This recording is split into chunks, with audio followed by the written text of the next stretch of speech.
Le Bitcoin est en chute libre aujourd'hui, il est même repassé en tendance baissière en H4, il est dans un moment extrêmement critique. Je t'en parle de suite et je te partage deux zones dans lesquelles il va falloir recharger. Comme tu peux le voir ici, en une semaine, on est passé d'un nouvel ATH sur les 109 500 à un nouveau plus bas sur les 97 500. Actuellement, je suis en H4 et ce qui est intéressant de voir, c'est qu'on est venu casser ce dernier plus bas qui avait fait ce dernier plus haut. Donc là, en H4, on est repassé en tendance baissière. Maintenant qu'on est baissier, eh bien, on a deux zones qui sont hyper intéressantes dans lesquelles nous allons pouvoir recharger. Et la première zone, eh bien, elle se situe entre les 95 000 et les 92 500. Pourquoi? Parce que si on prend ce plus bas qui a fait ce plus haut, on arriverait pile dans la zone OTE, voire même sur les 0,786 de Fibonacci.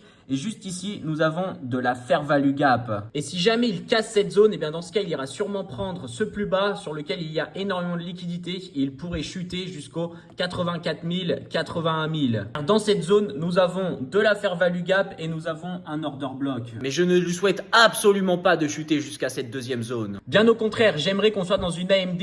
Ici, nous avons l'accumulation. On manipule à la baisse pour sortir tous les acheteurs déjà présents. Et là, il faudrait qu'on distribue à la hausse et qu'on aille chercher un nouvel ATH. Dis-moi ce que tu en penses dans les commentaires.